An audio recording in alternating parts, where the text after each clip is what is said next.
Good afternoon, everyone. Welcome to the Tempe City Council work study session agenda. Item number 1 is call to order. Council meetings can be watched in real time via Cox Cable Channel 11 and at tempe.gov/tempe11. Members of the public may also attend the meeting virtually through Microsoft Teams. Guidelines for conduct at City Council meetings are on the table near the entrance for those in attendance at tonight's meeting. We will now play a video with the proper protocol for ensuring the appropriate conduct at City Council meetings. Continued disruptive behavior will lead to removal from the council chambers. We need to be able to hear everyone in the room. Behavior that disrupts, disturbs, or otherwise impedes the orderly conduct of any city council meeting is not helpful and is not permitted. This includes behavior both inside and outside of the council chambers. Should individuals inside the council chambers become disruptive so that city business is not able to be conducted, the mayor will first ask that the individuals allow city business to be completed. There will be time for public comment during the call to the audience portion of the meeting. If no cooperation, the mayor will issue a verbal warning and let them know that the continued disruptive behavior will lead to removal from the council chambers. If there is still no cooperation, the mayor will issue a second verbal warning and let them know that the continued disruptive behavior will lead to removal from the council chambers. If there is no cooperation after asking and 2 verbal warnings, then the mayor will ask security officers to remove only those individuals who are causing the disruption. Security personnel should not engage in any way, but only escort them from the council chambers. If individuals refuse to leave, security personnel shall warn them that they are trespassing and that the next step will be arrest by a Tempe police officer. Tempe officers may have to arrest if individuals refuse to leave. Charges for trespass and disorderly conduct may apply, as well as other charges. Should anyone be asked to be removed, the mayor will recess the meeting. All right, thank you so much. Next up is item number 2, call to the audience. The City Council welcomes public comment at this time for the issue review session and committee of the whole items on this work study session agenda. There is a 3-minute time limit per speaker. Madam Clerk, do we have any cards this evening? We do have one submitted for a virtual speaker. However, they are not in the virtual audience at this time. They do want to speak on item 5A1, so there is a second opportunity later this evening. Sounds good. Okay, I can call upon them when we get to 5A1 then. Thank you so much. All right, since I don't have any speaker cards, I should look to the audience though. Is there anyone else in the audience wishing to address the City Council on any of these agenda items? If so, please get my attention. All right, seeing none, I will close that portion of the hearing and move on to item number 3A, which is Mill Avenue Streetscape. And I'm going to call upon city staff along with our consultant from J2 for a presentation on item 3A.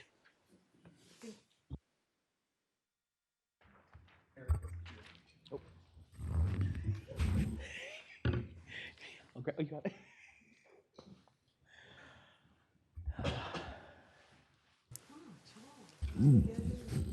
All right, good afternoon, Mayor and Council. Shelley Seiler, Interim Engineering and Transportation Director. And I'm Eric Iverson, City of Tempe Sustainability and Resilience Director.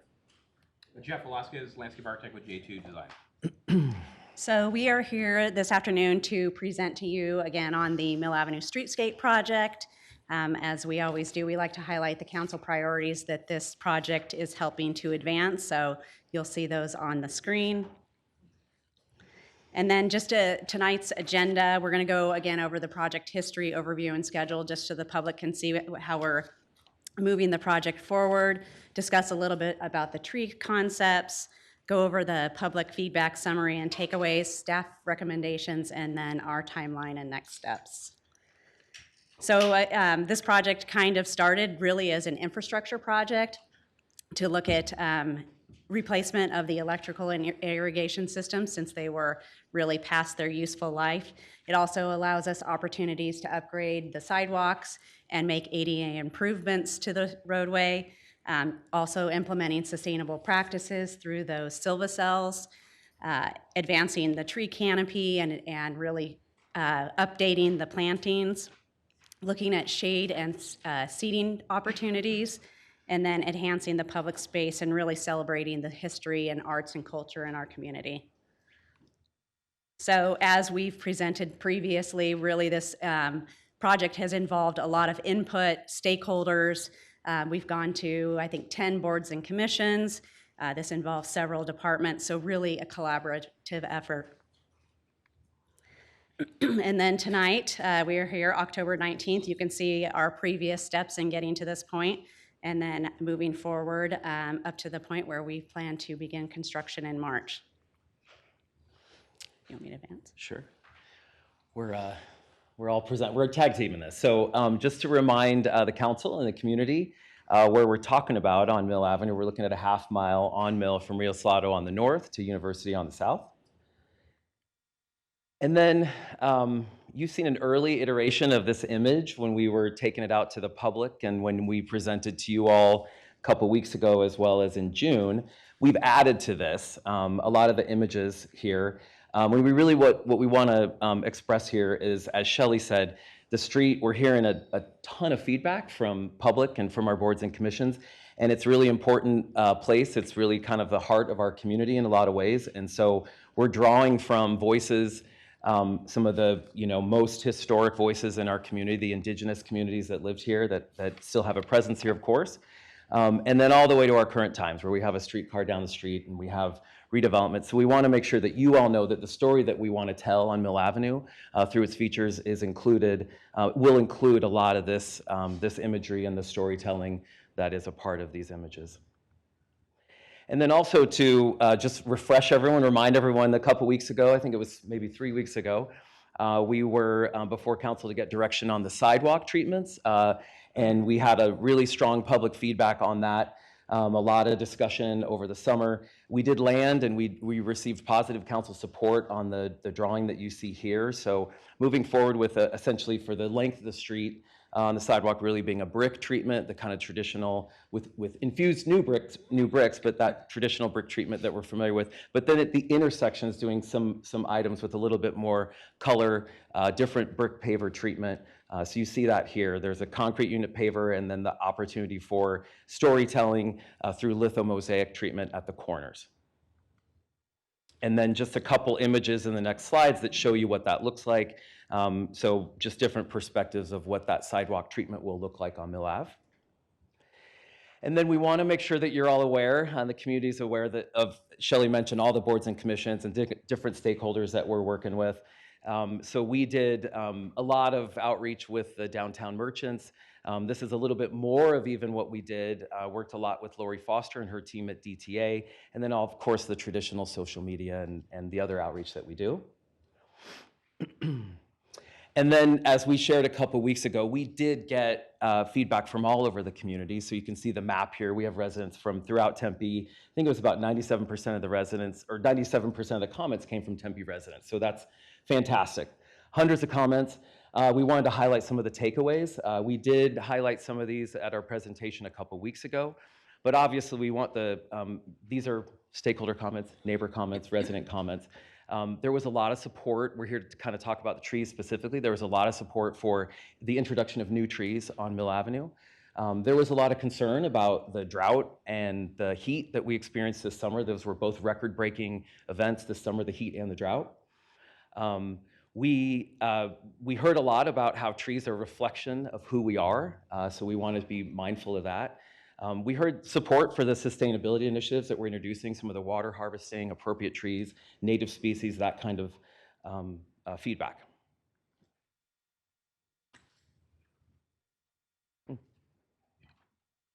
Sip of water before the low water use comment. We were just talking about drought, so it actually was rather fitting. So. We did, as part of the public outreach, we did receive a letter, and we've been sharing this. We did receive a letter from the Arizona Department of Water Resources. That's a state agency that really is looking at our water consumption across the state. Tempe being one of our key cities in the region. It had to do with groundwater and the recommendations that that agency has for trees in our city and around the state. The ficus is specifically banned from their list of approved trees, and that has to do with water consumption of that tree. So that has given us a little bit of a curveball in our tree palette, because we were incorporating and we'd taken out to the public the ficus trees that everyone is fond of or have been fond of on the street. So we want to share with you kind of our next steps and what we're proposing in the way of alternatives to that ficus. But that was a really important and kind of pivotal letter that we received that gives us clear direction on the design of the street. And then finally, just to give a little bit more information about what we experienced with those extreme temperatures and some of the ficus issues on Mill Avenue, we want to make sure that you're all aware and that the community is aware of how much they did struggle this summer. And so we have had to remove a lot of the trees. And so there are gaps in the trees along Mill Avenue. We are obviously working as fast as we can to come up with those solutions, but you can see here the total. We have 50 plus locations where they're missing. Ultimately, with our new plan, we expect to get back to roughly 155 new trees on Mill Avenue. So we will get that tree canopy back, but this is a little bit of a visual on what we experienced this summer with the ficus. And with that, I think we're going to hand it over to Jeff to go through the next set of slides. Thanks, Eric. So one of the first items we kind of want to talk about in some of the detail is the Silva-cell system. So what we're trying to do is develop this really robust below sidewalk soil system where we can have excellent root growth, stormwater harvesting, green infrastructure improvements below. So this slide just simply shows in the plan view on the top in blue there, in the light blue, that shows kind of the scope of below the sidewalk where that system is going to be. It has recycled product, polyethylene, really, really good green infrastructure product. Just some of the quick benefits: additional stormwater management, which will be eventually tied into the storm drain system, so it's really effective. Larger, healthier trees, long-term ecological value, economic benefit of big shade, and then a powerful form of green infrastructure, of course, sustainability. So just real briefly, the concepts that were taken out to the public. This is concept one. Basically, we had primary street trees of a 50-50, ficus and tipu, with accents and medians of ghost gum and a mastic evergreen pistache. Concept two, taken out to the public, was 70% of the primary street tree of ficus with 30% secondary with median and accent trees of ghost gum and fruitless olive. Just a brief recap of the trees. This is an example of a tipu tree, mostly evergreen. This is over off Guadalupe near Marcos de Niza High School, about 45 foot in height in a streetscape, 35 foot diameter at full growth. The ghost gum, eucalyptus, are used all over the valley and have been. This one gets to probably about 50 feet high in a streetscape, about 25 foot in diameter, evergreen. Fruitless olive is a variation of the traditional olive. Because of allergies and pollen, you don't do that anymore, so it's a fruitless. Good tree in a streetscape. You're probably looking at about 30 by 30 on a max growth. And then mastic trees, an example from downtown Chandler area in an urban environment. This is an evergreen pistache, and this is smaller tree, grows kind of 20 foot by 20 foot on full size. So those 4 trees that Jeff just went through were the ones that you all gave us, authorized us to take out to the public last summer. We did, heard a lot of support for those 4 trees. In light of the letter from ADWR, Arizona Department of Water Resources, we felt it was important to, and their opposition to the ficus, we thought it was important to advance a 5th species for us to work with that we felt gave a lot of the same characteristics as the ficus, giving you a tall tree, a good urban street tree that can handle the heat, as well as give that canopy and that shade that people are fond of with the ficus. So we are advancing and asking for your support for us to work with the species that you see here. It's a pistache tree, pistache red push. It's a hybrid tree. And you can see here 2 examples of it in our city. One is across the street here on the north side of 5th Street in front of the police courts building. Those have a little bit of maturity. They're probably 10, 12 years old and starting to really give that canopy effect, you can see. And then the other example is on 8th Street in front of the Valor building. That is just east of Rural Road there. So again, we wanted to advance this as a 5th tree for us to work with in that tree palette on Mill Avenue. And then to elaborate on that request, we do want to ask for your support for the replacement of the ficus with, or the addition of the pistache tree as we look at phasing out the ficus. I do want to mention, I'd be remiss if I didn't, we're working all the time with Richard Adkins, our city's urban forester, to make sure that he's comfortable with all the trees that are being proposed. In fact, he's the one that's proposing them as we take them out. And so we have been coordinating with him to make sure that we're on the right path there. So what we want to do is then, assuming that we get your support for the use of that pistache tree, is work with the other 4 that are listed here and come up with a layout on the street, basically working with all those tree wells on the street, 155-ish tree wells, come up with a rhythm, a design for the street that we will bring back and share with you. You can see where each tree goes on the street. We'd be able to share that later on this calendar year. All right, and to finish up here, again, we wanted to share the schedule with you. We have received the 60% plans from J2 last week. City staff are reviewing those, and then plan for construction in March again. And with that, we will answer any questions. Thank you so much for the presentation. Vice Mayor Adams? Thank you very much. So excited about this project and this new look. I've been hoping for a long time. Hey, Bernetta. You take it back. I thought Bernetta was waving at me. Okay, She loves you. Anyway, I've been hoping for a new look downtown for many years, actually. So I'm super excited about this. And we were even talking about this back in 2017. So it's been a while, but super excited. I think you did a great job with the community outreach. That's so important, and I really, the map really showed that so many people throughout the entire city got involved in the community outreach, so good job on that. Also, have we, I would assume, but I just want to ask about reaching out to the business community also. Can you touch on that? We did. We had, I mentioned that we were working with DTA. So Lori Foster, I think she's here in the room. Actually, we coordinated with DTA for a lot of that business outreach. We also had reached out to Michael Martin at Tempe Tourism, Tempe Chamber as well, trying to think of others, but we have had those interfaces, DTA, Tempe Chamber, Tempe Tourism as well. Excellent. Yeah. Very good. I thought you probably did. And also, I've been working on promoting trees for Tempe. Love it. So I'm super happy that this absolutely matches my my campaign for more trees in Tempe. And I really like the red push. I think that's really pretty. Seems like it's a little bit thicker, and I don't know. I just think it looks really pretty. That's just my 2 cents. But great presentation, and I really appreciate this group taking the bull by the horns and getting this moving. And so thank you very much. Good job, and I like your tie. Thank you. Thank you. Councilmember Hodge? Nope. There you go. Okay. All right. First off, thank you for the presentation. Joel, I'm so sorry. We got you. We still got you, Joel. All right.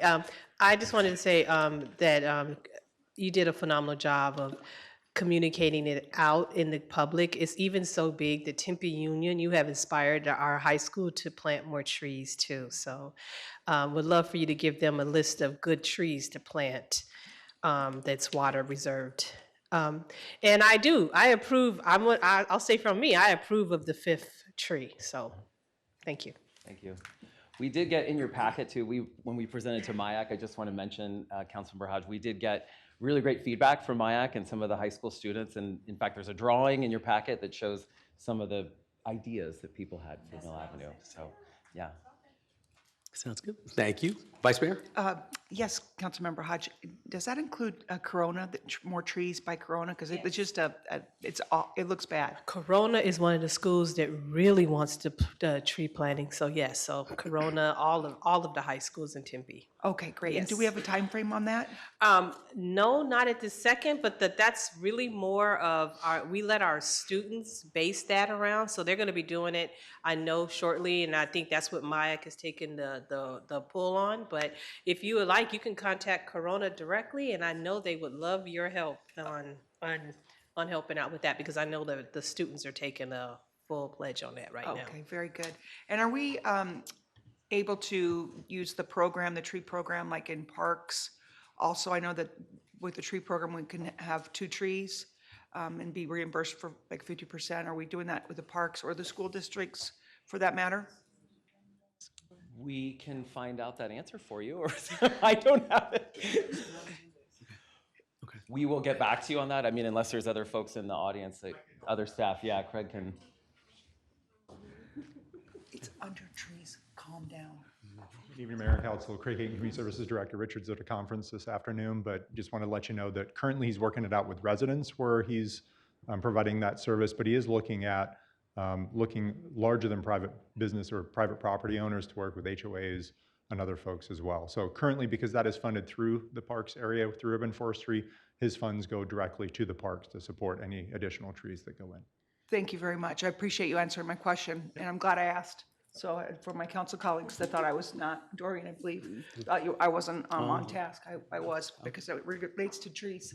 Okay, anyone else? Councilmember Garland? I just want to say that last tree is great, that you're putting in. I was out at 8th and Valor, and we were standing underneath those trees for an interview, and they gave great shade, and I like the shape of the leaves. I thought they were really cool, but I support what you're doing here. It's great. Thank you. Okay. Thank you. Councilmember Navarro? Thank you, Mayor. So the ficus is done. As I understand, good win. No, I appreciate you guys' input. I appreciate the design. You know, at the end of the day, it's an opportunity to make a statement in downtown, and I hope it's a big statement when we do make this push, and I look forward to it. I'm torn that the ficus is gone. I won't get into it. Let go. I'm going to let go. I don't know. It's okay. I know. But did we also lose the dedication signs in the street and the sidewalks for bands that have come down Mill, or are those going to be still placed back in the sidewalks? And are we working with the DTA on that? That's a great question, Mayor, Councilmember Navarro. No, probably the ones that you see today, I don't know what will happen with those, but what we're looking for with the sidewalk treatment, as I shared in the visual, is that the corners, we're allocating that space for that lithomosaic, or it could be a different treatment, but we're leaving the opportunity. We need to flesh this out for even more of those opportunities to kind of tell that story of Tempe, or to celebrate artists or historical figures that you all deem appropriate. So we'll be back with more information on that. More information on the current plaques that are in ground, and then the potential of more going down the road. Correct. Okay, thank you. And don't take those away. Okay, got it. It would be great to reuse them. Yeah, okay. And everything. Thank you. Yes, Vice Mayor? So are we going to be removing the ficus, or we're just going to let them die first and then replace them? Another good question. We expect to try to keep as many of the good, healthy existing trees that are out there today there. We probably will get a little bit more loss as we go through construction, but there's some that are in great shape. We want to keep those as healthy as we can and keep them in the new streetscape design. However, we would have a replacement tree for when that tree reaches its lifespan and needs to be replaced. So that layout, that design that we're talking about, would have a replacement tree for when that ficus does indeed die. Okay, and we're going to have a variety of trees, though, downtown, correct? Correct. We're going to use all five of the idea is use all five of those species to come up with a layout. Me too. That'll look nice. Yeah. Thank you. You guys are spot on tonight. Thank you. Councilmember Hodge? Okay, so when one of them do kind of like pass away, can we get one of those leaves pressed for Councilmember Navarro, and we will put it on his chair? I want the staff to sign it.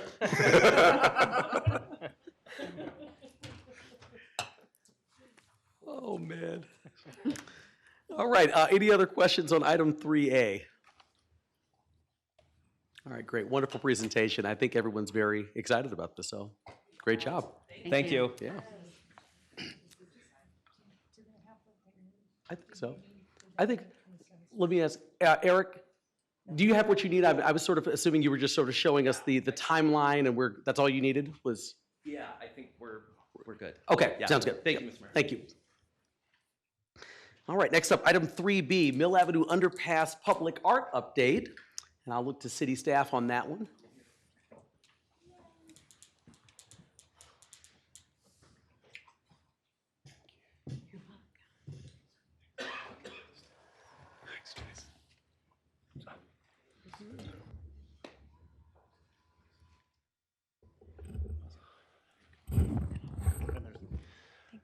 Good evening, Mayor and Council.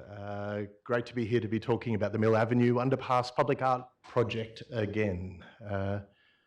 As we all know, public art does contribute to our quality of life here in Tempe in the built environment, and today's project that we're talking about is No exception to that alignment with our council priority.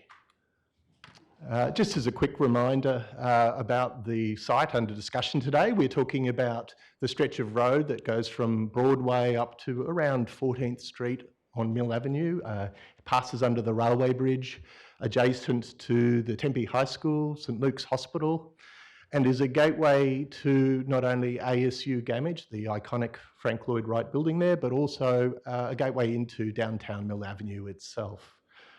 I think it's fair to say that, you know, frankly, this stretch of road is a little bit tired, but lacking in character, and the decision to invest in this public art project is, you know, creates the opportunity to beautify and kind of add character to this area. So we will be talking today to update you on the process so far with the artist selection process, which is on track, as well as the artist that has been chosen and the next steps from here. And to do so, I'd like to welcome Public Art Manager Rebecca Bloom-Rothman. Thank you, Mayor and Council, and thank you, Brendan. As Brendan expressed, this is a really exciting project, so much so that we had 94 submissions from all around the country, which is a good number, I'd say.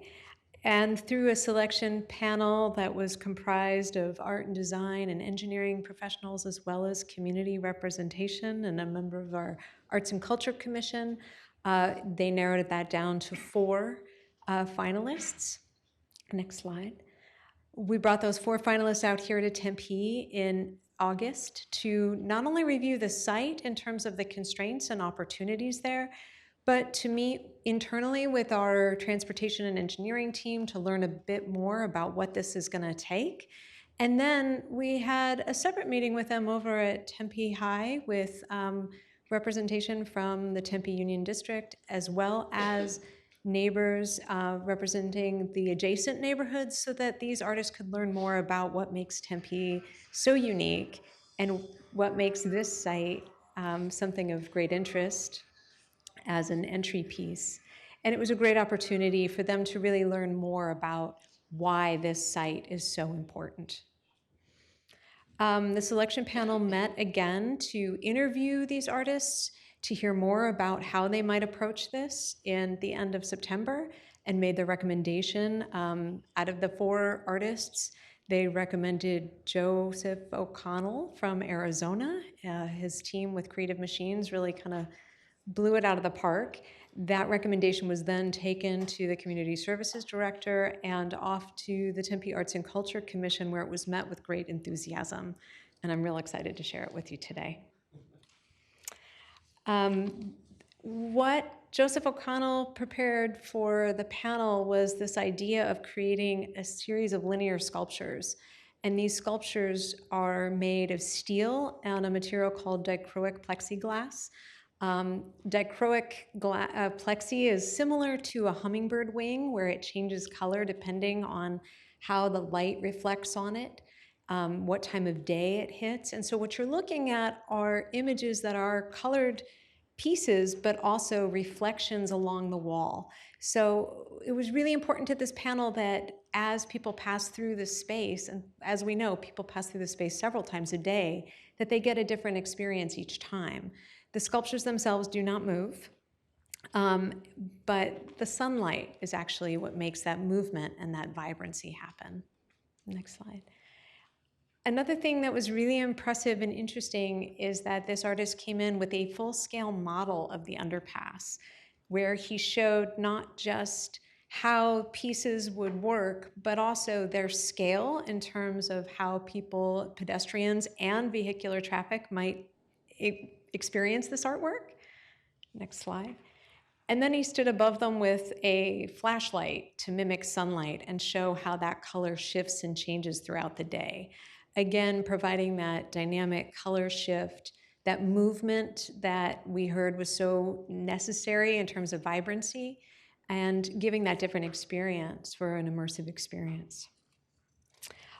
Something that was also really impressive is that he impressed upon the panel that he is able to do this in the allotted timeline for the allotted budget, He has extensive experience and a full staff that he's worked with for years doing projects like this all over the country. Here are a couple examples of projects he's done in the past, and you'll see that they're pretty varied because they are site-specific. And this was something that our panel and I know our community feels really strongly about, having something that is very special for here in Tempe. He has an extensive amount of experience also working in terms of the combination of science and art. So that was something that we talked a lot about during the with Tempe Union a little bit, about how do we bring them in terms of STEAM and talking about how art can impact our community. Next slide. And I want to share with you the process and timeline, which you've seen earlier on when we shared what we thought might be possible. And as you'll see, we're very much in line with that. Our next steps would be to hold a public meeting with the artist to get more input on the design development process before we move into a full fabrication or construction process.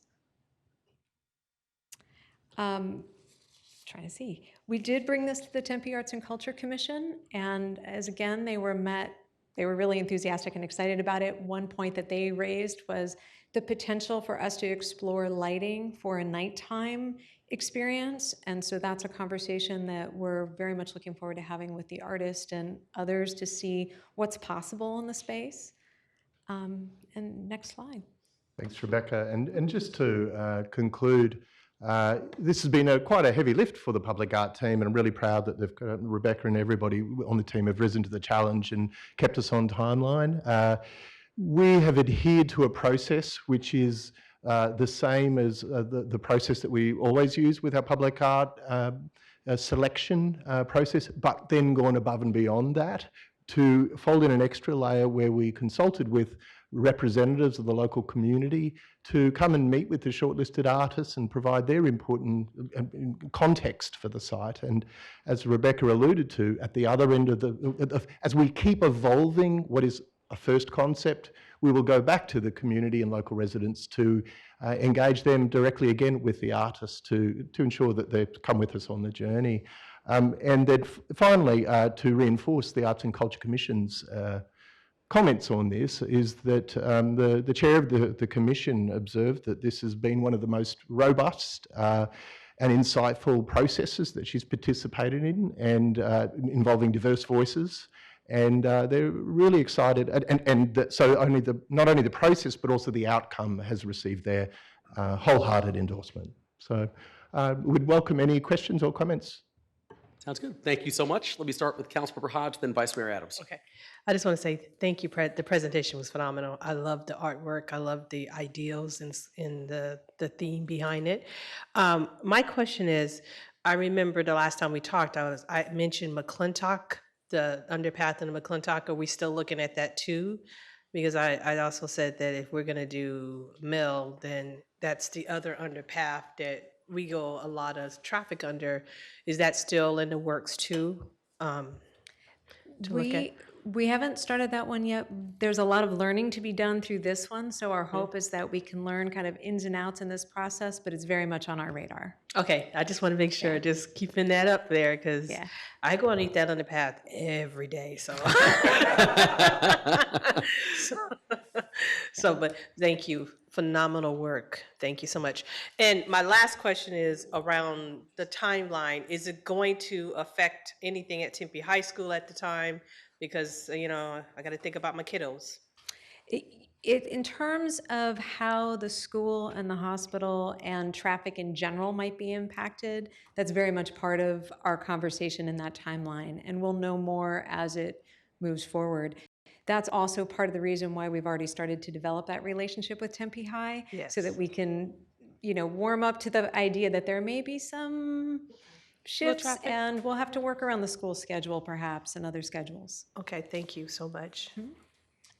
Thank you. Vice Mayor Adams, then Councilmember DeVar. I have a couple questions. The wall color that's on this presentation, are we going to change that color because it looks really dated to me? The background, the wall itself. The wall itself is an exposed aggregate, so it's not an easy shift or change to the color. because of the material it's made out of, but it's certainly something that we can look at in design development and see what might be possible. Okay, it looks so industrial to me, and I just think of, if we could have a different background, it'd really pop, because this is an incredible project. I really like it a lot. Vice And- Mayor, if I might just also Sure. add that one of the other discussion points is about the colour and nature of the grass or other vegetation there, which might help contrast or sort of distract, as from the wall itself and shift our focus to the artwork. Okay, yeah, or maybe we can make the things that look like hummingbirds bigger or something to try to hide that better. And I'm really impressed with this timeline. This makes me happy. I mean, to have the timeline set out and be in a reasonable amount of time is really good, and I'm super excited about this project. So thank you very much. Thank you. Councilmember DeBar? Thank you, Mayor. I'll spin off of Vice Mayor's comments. Is the wall it looks like it's whitewashed or something that could be painted, because maybe that would highlight the fact of the colorful art that's around there. I know it's kind of I think it's kind of a dingy, darker color maybe.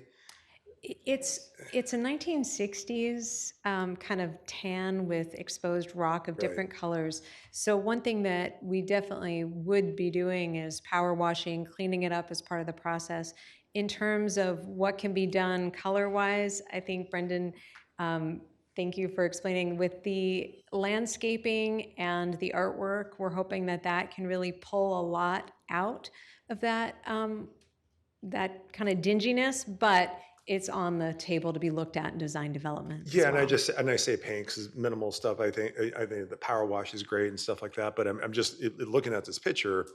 It seems like if it was an off-white, she kind of like this picture with your green landscape and everything else. It seems like it'd have more of the color enhancements off the walls and whatnot, if that is feasible or cost prohibitive. The other thing I was on cost is opportunity to expand. I like this. This is really cool, especially with the lights. But could another phase come in? Could this light up at the night during the evening? Can those colors pop during the evening? Could that be another phase? Could another phase be underneath the bridge, lighting underneath the bridge that drops down, and you can see it on the pavement when you cross it, going underneath it? Down the road, I'm thinking as art comes, probably more expansion to it that does not take away from it, but it adds to it.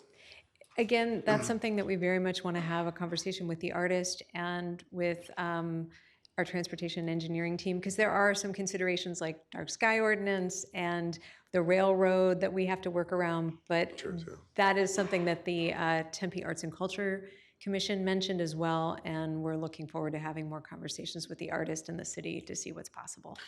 Then, sorry, a couple more. Yeah. The phase or like a 1 and 2 phase, and I like that what we learned from here, possibly looking at McClintock. But then the other thing is replacements of the material. Is this something that the artist can have replacements for damage or whatever maybe come of that? Yes, actually. Or should we have it on hand?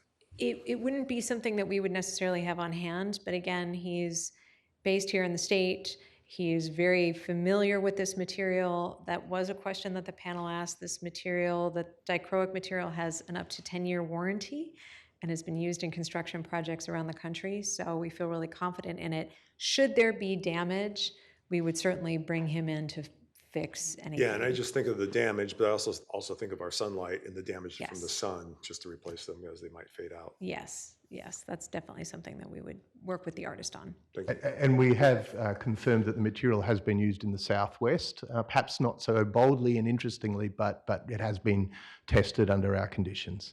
Well, we're burning ficus. Like crazy. Well, there you Plastic. Thank you. Councilmember Chin? Thank you, Mayor. Thank you. It's a lovely project. And I, too, echo Councilmember Hodges' wishes that we keep in mind the McClintock underpass. I appreciate the question because I shared it about the sustainability of the materials, but I also caution my colleagues on changing that area too much and changing the lighting and any distractions. It's a well-traveled roadway. I want to make sure that we keep safety in mind in that area because of both the hospital and Tempe High and residents. So the art is great. I think it will make a great impact, but we also don't want to do so much that it makes that street dangerous. Absolutely, absolutely. And in fact, that's something that we discussed with the finalists, and this artist is very well aware of that concern. Sounds good. Anyone else on council, any further comments or questions? All right, sounds good. Thank you so much. Really Thank appreciate the you. presentation. Great job. Thank you so much. Love it. Thank you. Thank you. All right, next up here, we have item 3C, Capital Improvement Program Quarterly Construction Update. I see Julian coming.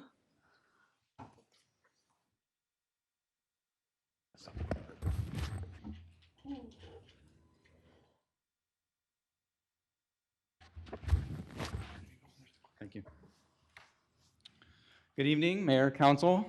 Julian Driesang, City Engineer. Happy to be here this evening to speak to you about our capital improvement program. This is a new series that we started where we're providing quarterly updates on all the good work that we're doing. And so I'm going to jump right in.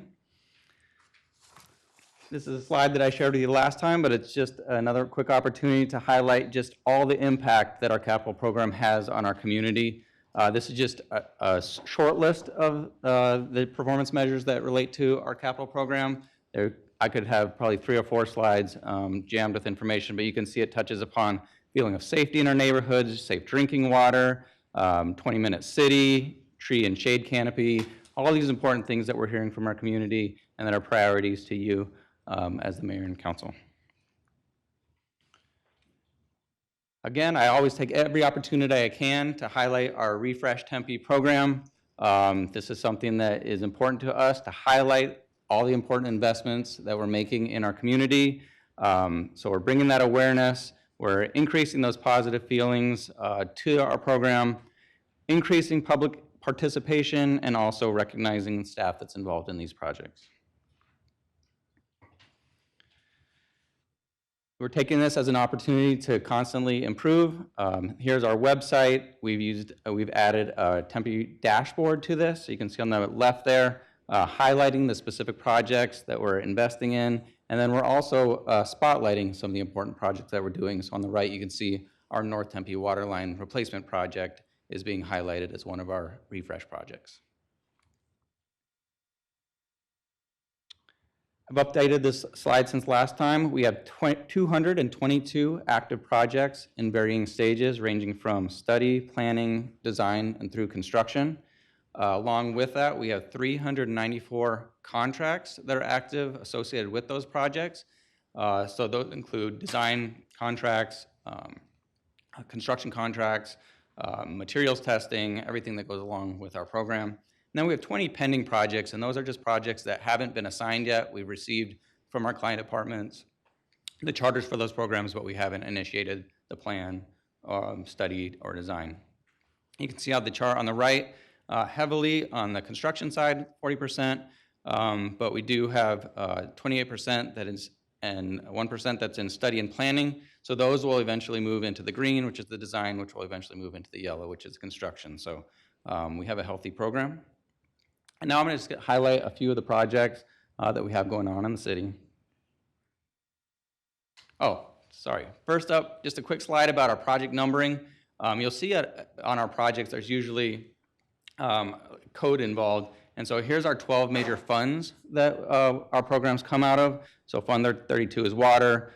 For example, Fund 54 is transportation. So if you ever see a project number, you can tell kind of where it's coming from just based on the first 2 digits of the project. So for example, on this next slide, I'm highlighting a project at Kiwanis Recreation Center, the replacement of the pool slide. The project is 6304991G. So by seeing that 63, we know that it's a Parks and Recreation project. So it's really something valuable that we use to quickly identify where projects are.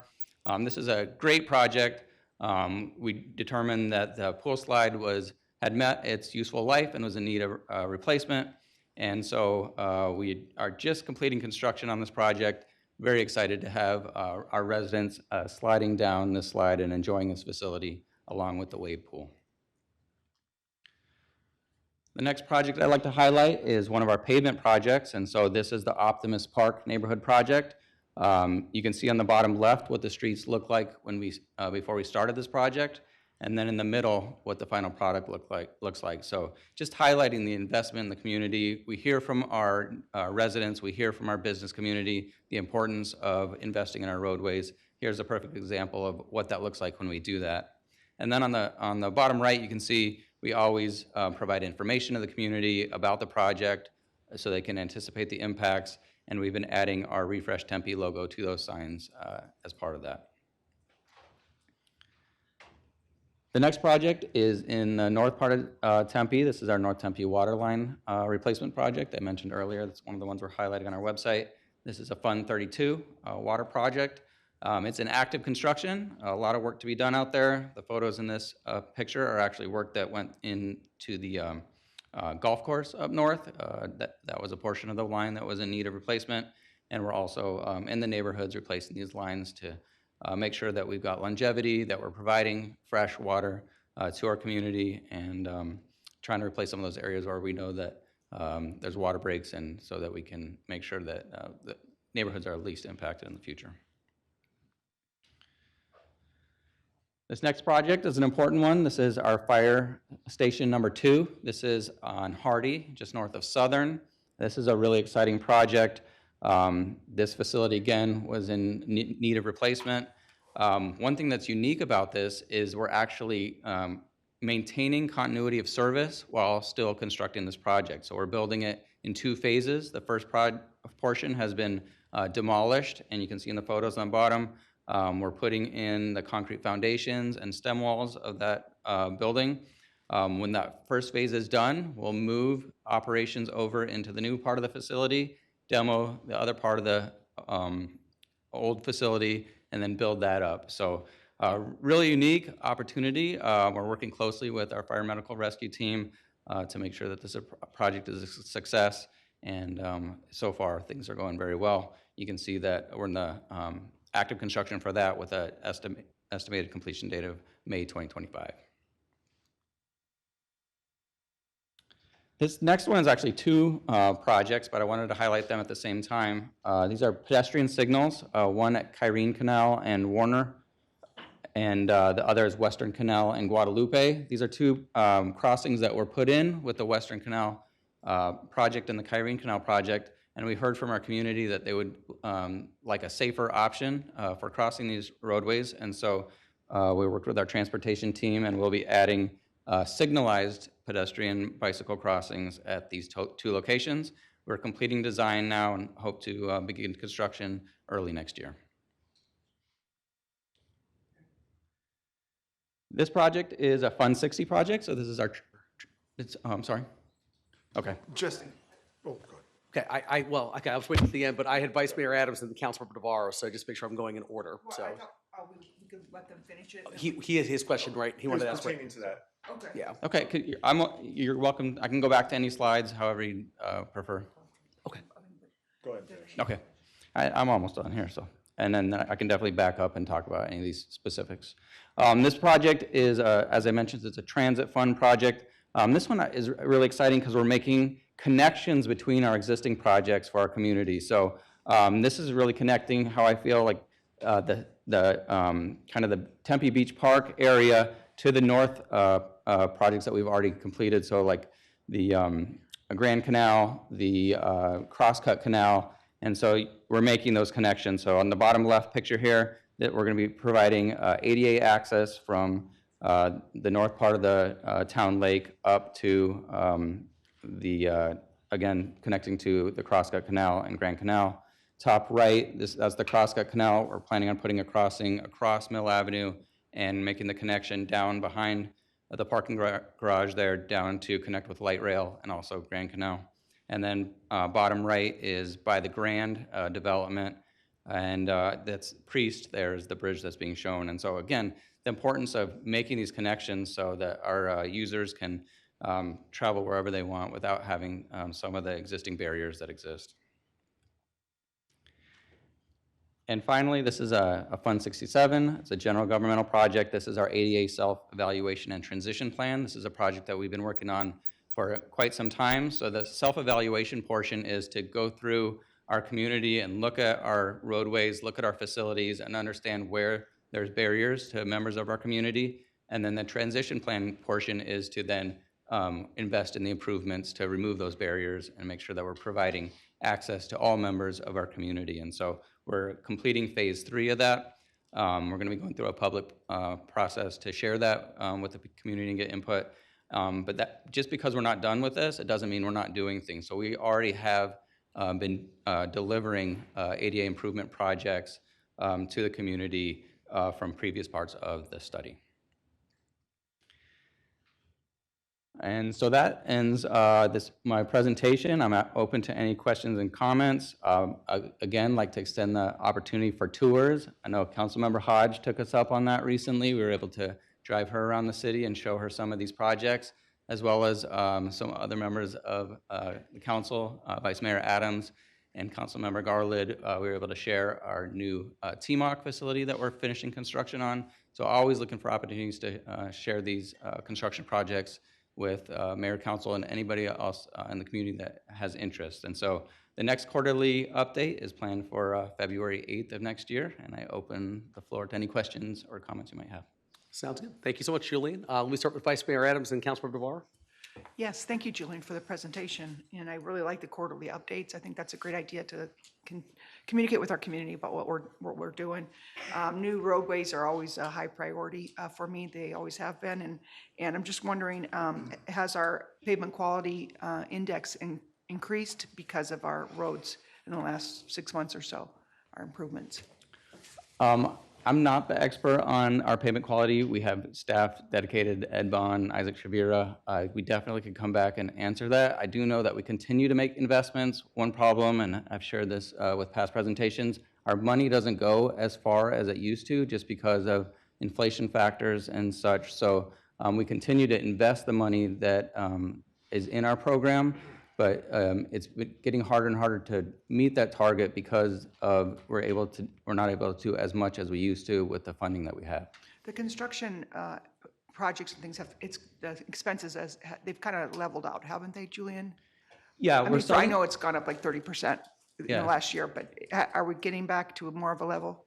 So Mayor, Vice Mayor, that's a really good question. So in the past few years, we've seen very high increases in the range of 30 to 35% increases in the cost of projects. What we're seeing is now a leveling of that. So we'll continue to see increases over the years, but I'm thinking like single digits as opposed to double digits increases that we've seen in the past. So any projects that we have currently, we're finding are most of the time in the range of 30 to 35% under budget, just because that's the new baseline. Okay, I think that's important for people to realize how much construction has gone up in the last few years. Also, the flooding in North Tempe where the houses get flooded, where are we with that project? So that's the Roosevelt project that we have. It's a partnership between the city of Scottsdale, the city of Tempe, and the Flood Control District. So we are in active design of that project right now. And so we're moving as quickly. We know this is a priority project for our north neighbors as well as to the mayor and council. So we are moving full speed ahead with the design of that project. Do you have any idea when it'll be constructed? I don't have that available at this time, but I'll come back with that when I have that available. Again, it's a very difficult design. It's a very large diameter pipe that we're putting in an existing neighborhood, a well-established neighborhood. And so utility conflicts is going to be probably the major limiting factor. And so working through those, I always am concerned with giving dates in case there's unforeseen circumstances, but I will follow up with you with our best guess. Yes, okay, that would be great, just to keep communicating with the North Tempe folks that are affected by that. I think would be really helpful. Also, I'd love to see that we're improving Fire Station 2. That's been a long time in the making, so that was great. In the signals, I've heard for so long about the pedestrian signals being needed at Kyrene. And I'm really happy that we're moving forward with that. That will really increase safety. I had a bicyclist almost go out in front of me the other day, because he doesn't have a signal. And so that's great in the Western Canal that we're including that also, making that more safe. And finally, the ADAs, really, that's great news for people that are disadvantaged or physically challenged to be able to cruise around. I know that ASU has some of the highest numbers of folks that are physically challenged in the country, because we are flat. So to have that be able to be navigated more easily is really, really good. So thank you for that. That ends my questions, Mr. Mayor. Thank you so much. Councilmember DeVar? And I'll start more. Just one question is the Kyrene crossing, or not, I guess you would call it Kyrene, but the Warner. You said there's going to be traffic lights there. Why not the Jackrabbit, those flashing lights? It's going to be a pedestrian signal. I wasn't involved in the decision-making process. There's pluses and minuses to different kinds of crossings. I think, council member, you're referring to our Hawk signals. Yeah, and Hawks, so we have three of those in the city, one at Western Canal and McClintock, one at Western Canal and Rural, and one at the Western Canal Kyrene extension on Kyrene. So that, again, there's pluses and minuses to both, and my guess is that our traffic engineering team analyzed those and determined that the best solution for that at this point is a standard pedestrian signal, but I could definitely get information back to you on that decision process. Yeah, that'd be great, because I know that the one on Elliott is the same canal path. It's a stoplight, and I used to live right there in that neighborhood, and in both those crossings, and a lot of times you would get bicyclists that are just traveling across, yet traffic's gonna hold up way after that, the pedestrian or the bicyclist is gone, sitting for nothing. But when the Hawk lights, when they're active and no one's crossing, it gives it a latitude for those drivers to actually get across if there's nobody in that area. It just seems very simple. I think that's kind of some of the frustrations I've heard, at least for that light, just sitting there on pause for someone that already quickly ran through it or went through it. Okay. Thank you, Councilmember. I'll take that information back to our team, and I'll provide additional information. Thank you. Appreciate it. Vice Mayor Adams? Just one more question. The location of the Western Canal, where is that going to be exactly, Julian? The Western Canal extension will be where there's currently a marked crosswalk. It's on Guadalupe. On Guadalupe, okay. So it's it's actually right between Kiwanis Park and the golf course there on the south. Perfect, well needed, thank you. Sounds good. Thank you. Anyone else on council with any further comments or questions on this item? Seeing none. Thank you, Julian. Really appreciate it, as always. Thank you all. Great update. All right. That takes us to item number 4, called the audience. The City Council welcomes public comment at this time for committee of the whole items on this work study session agenda. There is a 3-minute time limit per speaker. There is one item this evening that is ready for City Council consideration and direction. I'm going to go ahead, and I've got a bunch of cards right here. I'm going to take the cards for people in person and then take the virtual speaker after the in-person speakers. So I will go ahead and start with, I believe these are all on item 5A1, but the first speaker I have is Kevin Cargus. Please come forward, state your name and place of residence. You have 3 minutes.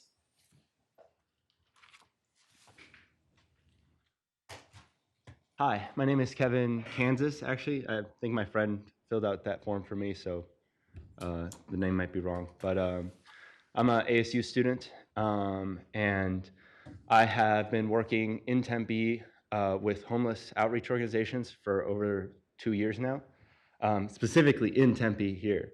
And, you know, I've talked to so much of the homeless population.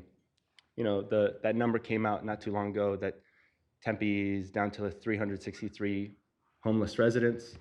You know, I probably have talked to maybe like 200 of them or something, you know. And I can tell you virtually all of them are on a fixed income. They're all on disability, they're all on Social Security. That's how they get any sort of funds to survive, right? You know, the annual homelessness report of Arizona, 2022, it said 37% of the homeless population in Maricopa County are seniors, are elderly people. You know, these are the people on Social Security who, you know, they're trying to find a place to live. And as it stands right now, they get rejected because landlords don't want someone on fixed income. You know, they can't afford to raise the rent on them. They can't do anything with them, so they just reject them. They don't want fixed income. And so they have nowhere to live. This ordinance, which would protect people from being discriminated against for source of income, would protect these people specifically, because it would expand their options from whoever will take them to whatever they can afford, which is a much bigger range. And you know, Phoenix has already passed this ordinance. Tucson has already passed this ordinance. It costs the city nothing to pass this ordinance.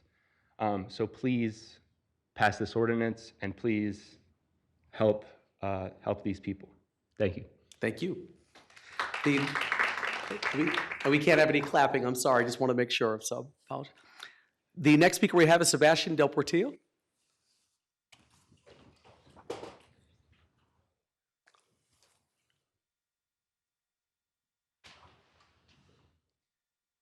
Hello, good afternoon, Mayor and Council.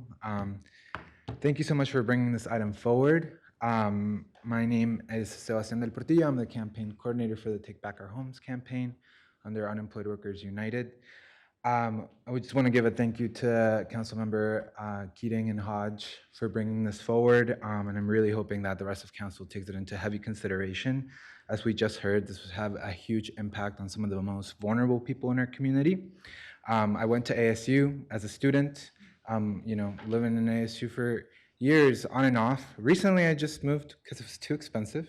So now I'm in Phoenix. I'm hoping to be back. But housing here for me has been incredibly difficult, even since 2016. And as someone who's can go and work 16-hour days to make rent, like that's what I did. And that was without the layer of discrimination, without all of the other layers of hardship that people have to endure. And so I just want to really bring it to, you know, who this ordinance around source of income discrimination would benefit, right? And that is people on vouchers, families on vouchers, single mothers. Black single mothers are the most at risk for evictions. Working class people, people on disability and SSI. Those are our elders, right? The people in our community who need to be protected the most. And so I think Tempe is building a lot and doing a lot of cool things. And like, I love the beautification, really dope. But our concentration and focus also has to be on keeping people here so that they can enjoy these things that y'all are building, right? That's super important. And Tempe, you know, it shouldn't be a place, it's a beautiful city. It shouldn't be a place that like you have to be able to afford, right? We have people growing up here, going to school here, that end up being displaced from the city, right? Because we don't have enough protections for them. So here's a point where we can really make some progress for our most vulnerable and stand up for them, right? And so I really look forward to this council continuing to work towards passing this ordinance. Thank you so much. Thank you. The next speaker I have is Arnab Kabir. Please come forward, state your name and place of residence. You have 3 minutes. Hi, Mr. Mayor. I'm the thorn in your side that pops up every now and then, Arnab. With the number of new luxury apartments being built around Tempe, it's going to get harder to tell if the homeless population is rising or if there's just more rich hippies wearing distressed jeans. But that's okay. With how bad source of income discrimination is in Tempe, the homeless population will eventually reach equilibrium with the hippies. Discrimination based on where you get your income from is a ridiculous policy. As someone who works with the homeless regularly, many of whom can't find a job despite searching or are unable to work due to a disability or medical condition, source of income discrimination is a major reason why so many of the people I work with are out on the street in the first place. It's like refusing to eat an apple because the farmer who grew it has a broken leg. I will always recognize that I was and am privileged with never having to worry about my housing situation. I have stable family relations, a place to distress after a long work or school day, a place that I can say I belong. People who believe housing is a luxury and not a necessity have never had to endure the blistering Arizona sun for weeks or find shelter in the heart of a monsoon. With how focused the city is in appealing to outside residents, it seems as though they have forgotten about the people already here. After the evacuation of the Rio Salado riverbed, people are more displaced than they were before. A common argument is that the city tried to provide housing services to those living on the riverbed, but the services were not accepted. Why the city believes that the homeless would view the city as charitable with what they've done and without first building rapport with its citizens is beyond me. It's not a case of biting the hand that feeds, but the hand strangling their necks, then expecting them to continue accepting food. Source of income discrimination is tantamount to discriminating on disability, age, veteran status, or income level. Using whether someone receives public assistance to determine their eligibility to rent runs counter to the purpose of public assistance. Tempe cannot claim to enshrine a fair and just system of housing if there exists a loophole to discriminate against demographics who are supposed to be already protected. The families I work with, the people I've met, deserve better than being denied a fundamental right because the government was the source of their income as opposed to a private employer. The onus of payment is not on the recipient of assistance, but on the programs paying for the assistance. So why are people being punished for accepting the help offered to them? Thank you. Thank you. The next speaker is Evelyn Castillo. Please come forward, state your name and place of residence. You have 3 minutes. Yes, hello. My name is Evelyn Robles Castillo.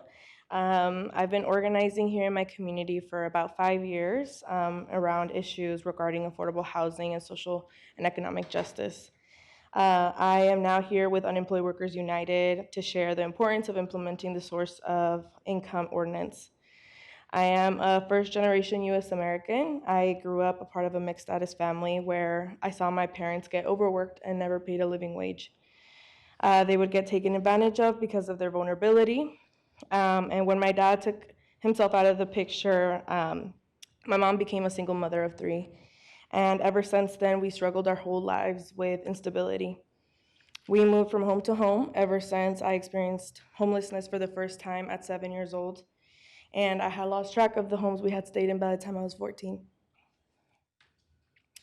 The most recent time I experienced homelessness was actually 2 years ago. I was living here in Tempe, right on Rural and Broadway. I was going on my 3rd year of college. However, because I was no longer able to afford the rent as a struggling college student, I was forced to move out with only 2 days' notice and had no time to look for another place to live. I was embarrassed at my situation and lived in my car for a couple of days until I gained enough courage to ask my family for help.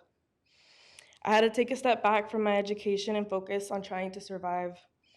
I was supposed to graduate earlier this year in May, but because I didn't have the privilege of only focusing on my education, I did not finish my degree.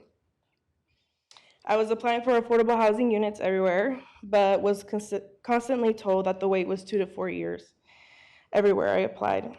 I met all the qualifications, but still had to wait years to receive any form of assistance. And it's already so hard enough to, applying for these rental and government assistance. And so, our community members shouldn't be, struggling even more by being discriminated against, based on their income. I grew up seeing my mom put her own health and well-being on the side just to be able to put food on the table and keep a roof over our heads. And so I believe that no family should be forced to pick and choose how they survive. And unfortunately, I know that my story isn't unique. And I know that there are countless of other people and families who are going through even same or worse hardships and injustice still to this day. And so I'm here today fighting for my family, my younger self that deserve better. And I'm organizing because we need affordable housing to fight for working class people and an ordinance that would protect our community and families. And so I just wanted to thank Councilmember Hodge and Keating for moving this forward. And I really hope that the rest of the council will give us that support and that you carry the stories that you hear today in your decision making. Thank you. Thank you. The next speaker I have is Maisha Fish. Please come forward, state your name and place of residence. You have 3 minutes.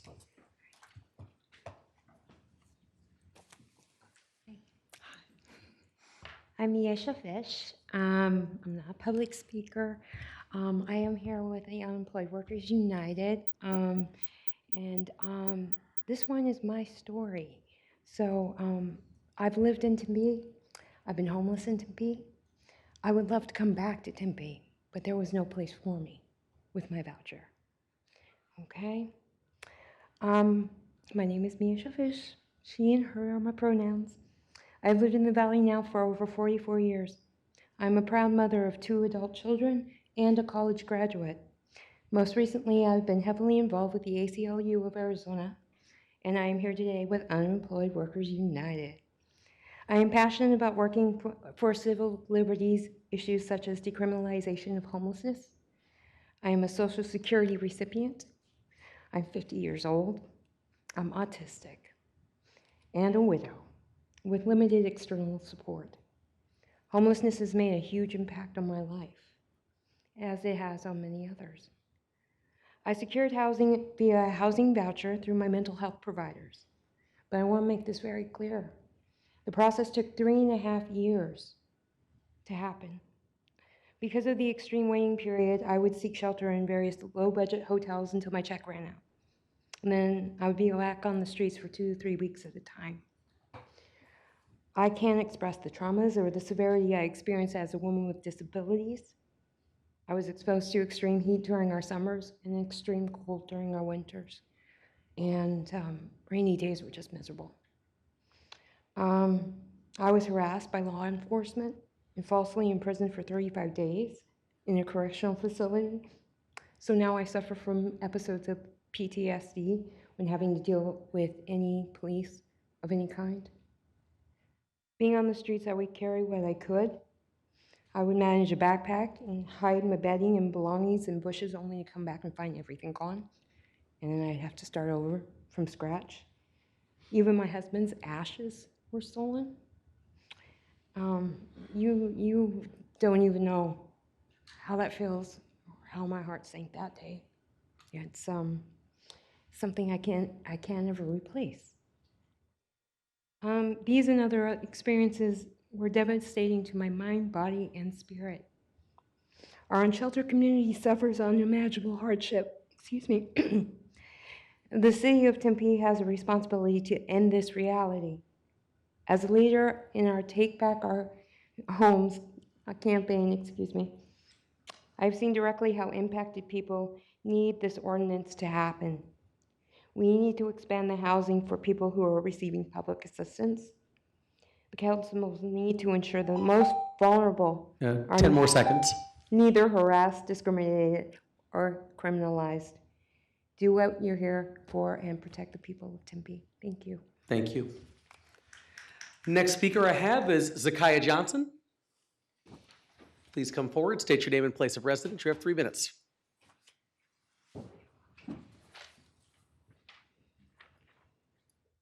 Hi, I'm Zakiah Johnson, and I'm an artist in Tempe. And I've also worked with 3 different high schools in Tempe as a dance artist in residency. But I'm here on behalf of someone who wasn't able to make it because they got sick. And so I'm just going to read her testimony. My name is Christy Stanford, and unfortunately, I'm not able to attend the meeting, so I'm writing this for someone to read on my behalf. That's me. I'm a 49-year-old disabled widow receiving SSI disability and live in a 1-bedroom apartment in Tempe with my 23-year-old daughter, who is my paid caregiver, and she works a second full-time job. My husband of 31 years was murdered in the parking lot of our apartment complex in Tempe on December 13th, 2020, as he was coming home from the store. Someone shot him multiple times with the grocery bag still in his hands. There was no witnesses, no suspects, and no motive for my husband's murder. He was my caregiver, and he worked a second full-time job to provide for our family. My youngest daughter and myself had to move from that apartment to the one we are living in now, which is less than a mile away from the murder. We can't afford to move to a home that has 2 bedrooms because rent is outrageously expensive and all of the stipulations associated with applying are unreasonable. I've been on SSI disability since 2013, and that isn't enough for me to live on my own, so my daughter had to give up her life to move in with me and sleeps in the living room, and I have the bedroom. She had 2 full-time jobs, and yet we are barely getting by. Our only vehicle was broken into twice at our apartment complex, and it was so badly damaged that we had to sell it for scrap. Management at our apartment complex keeps raising the rent and doing nothing to ensure our safety or fix work orders. I have a dishwasher that's been broken for over a year, and they have yet to fix it. There should be regulations for property owners because this greed is outrageous, and they should be held accountable for making sure the property is safe. Why am I paying almost $1,700 for a tiny 1-bedroom, 1-bath apartment with no upgrades when I signed a lease for $1,300? Make it make sense, please. Elderly and disabled renters don't have the luxury of moving to just any place so we get stuck settling in a place we can afford and not a place we would actually enjoy living at. And once we find a place, we are literally stuck here unless a miracle happens where we can move into a better place. No one should have to struggle to pay outrageously high rent prices and then decide what bill can be put off so groceries could be bought. 10 more seconds. Please take this story into consideration. Thank you from Christy Stanford. Thank you so much. Appreciate it. The next speaker is Zenia Arona. Please come forward, state your name and place of residence. You have 3 minutes.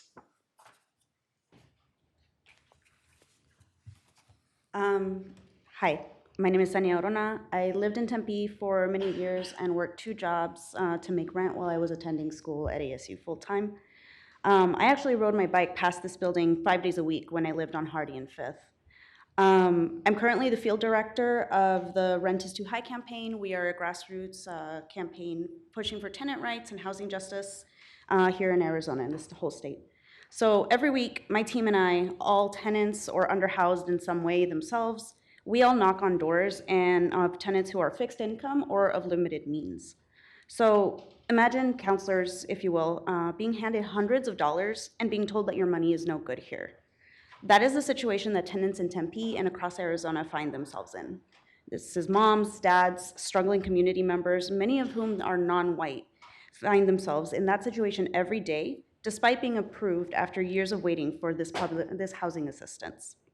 These families are faced with further struggle as they are told that the government assistance that they applied for and waited for years won't give them access to the safe and suitable home that they dreamed of.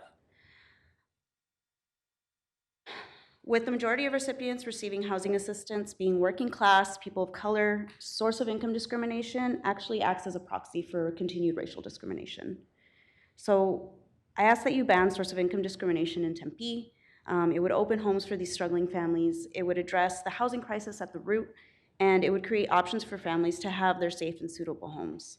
So please do what you can to work to make this a reality in Tempe and support the thousands of families that that desperately need this help and need this support. Thank you so much for your time. Thank you. The next speaker I have is Andrea Cervantes. Please come forward, state your name and place of residence. You have 3 minutes. Hello, my name is Andrea Luna Cervantes, and I live in Tempe. I also am the community organizer with Unemployed Workers United. I've lived in Tempe for almost 5 years, and only being here shy of 5 years, I've witnessed the current housing crisis that exists here in Tempe. I live on 55th and Broadway alongside the Tempe Mountain. I witness folks living on the bottom of the mountain. People who don't have the access to the housing they need for a healthy life. People facing housing insecurity who would benefit from a ban on source of income discrimination. This proof goes to show that the city needs to allocate more resources to support people lacking a necessity. I firmly believe that housing is a fundamental human right and everyone should have access to safe and affordable housing without discrimination. It's time for change, and a ban on such discrimination is essential to ensure that all Tempe residents have a fair chance to secure housing. I'm glad that this is being brought up by the City of Tempe, and specifically thank you, Councilmember Hodge and Kitty, for bringing this and your efforts. And I urge you all to vote yes on this matter on that November 30th meeting because this is necessary for everyone in Tempe. Thank you. Thank you so much. The next speaker I have is Stephanie Espinosa. Is Stephanie here this evening? Oh, she's virtual. Okay.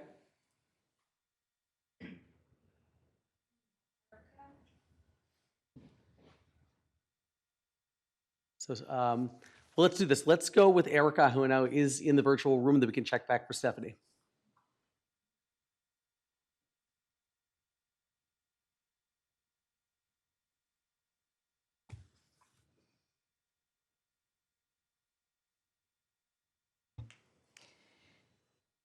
Erica, you can turn on your mic and speak. Hi, can you hear me? Yes, hi. Please say your name and place of residence, and you have 3 minutes. Okay, thank you. Hi, my name is Erika Reyes, and my family has lived in Tempe for the past 22 years. I'm a homeowner in Tempe and a mother of 2 small children. Hopefully they let me do my 3 minutes. And as a member of the Baha'i community, I've worked for the last 13 years with hundreds of youth in Tempe neighborhoods participating in youth empowerment programs. And although I myself have never experienced housing insecurity, I'd like to share my perspective both as a landlord of a rental property in Tempe, as well as a friend to many who have become housing insecure at some point through the family relationships that I've built through the junior youth program. The timing of this meeting is poignant on a personal note because I spent the day yesterday actually with one of the graduates of the program who grew up all her life in Tempe and is now a single mother of 2 small children and recently became homeless. So yesterday I actually happened to spend the entire day with her and her 2 kids driving across the valley and trying to find a place. And so with that, it really put it into perspective how difficult it is. She lives in Phoenix currently and really wants to come back. Well, she's staying with a friend in Phoenix now until she finds a place. And she really is hoping to come back to Tempe. And her friend who was present when I picked her up commented, "Why would you want to live in Tempe? It's just a bunch of rich people there. They don't have anything affordable for us." This is a Black young man. He said, I stay here in Phoenix with my people where we can actually afford the housing. Another neighbor of mine, a Black family, a single mom with several children whose oldest was in the junior youth program, also was evicted in retaliation after she was living, they had been living in Section 8 housing, and a light fixture had fallen on one of her children, her 8-year-old child, not once but twice, had to go to the hospital, and she complained to get it fixed. It was never able to be fixed, and so they actually evicted her in retaliation. She was able to get a lawyer, and her lawyer advised that she leave in order to be able to be successful in the lawsuit. However, she had to end up leaving Tempe. She really wanted to live in Tempe because all her kids go to school in Tempe, but because of the slum-like conditions and with a lack of this voucher program or with this bill being passed, she didn't have other options. There was nowhere that she could live because it was so limited. So then lastly, as a landlord of a house that was our first home and that we ever bought, and also the house my eldest child was born in because he was born in a home birth, I know what it feels like to assume the risk of not being I able can to give you 10 more seconds. Okay. To not be able to control how renters treat my house, whether it's people I know or who I've never met. And it's a special place in my heart, so I totally understand that and have experienced that. But after all I've seen, I truly, as a landlord, I support this bill. Please pass this bill. Everyone deserves a place to live. Thank you. Appreciate it. The next speaker I have is Stephanie Espinosa. Okay, wonderful.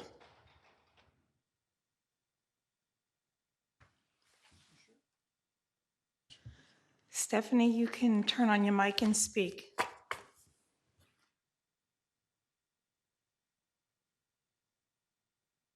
Hello? Hi, Stephanie. Can you please state your name and place of residence? You have 3 minutes. Yes, absolutely. Thank you so much. My name is Stephanie Gonzalez Espinosa. I have been living here in Tempe, just down the street on University Drive, since 2017. And I've been living here for a while. I started here because I wanted to go to college at ASU and been living here since then. But even then, my rent has gone up from being $900 for just a 2-bedroom apartment to nearly $2,000. And I have seen throughout the years my friends and neighbors come and go because of this insane rent prices. And if it wasn't for living with other folks, supporting, pitching in for rent, I wouldn't be able to continue to afford to live here in Tempe. And I've seen my friends sleep in their cars because they can't afford to pay rent. So I'm here today in general just to support the banning of income source discrimination. If we're able to do this, then more folks will continue, like the stories we've heard, continue to live in Tempe or be able to come back in Tempe to live here. And the city is responsible for providing more tenant protections to increase people's access to housing options and to respond to the current housing crisis thousands of our neighbors are currently having, and we need to allocate more resources to support people facing housing insecurity. So I urge you today to make housing justice a priority for our city so we can afford to stay in our homes regardless of whether or not we rely on public assistance. Thank you. Thank you so much. That is all the cards that I have this evening. Is there any? Oh, yes. Please come forward, state your name and place of residence. You have 3 minutes.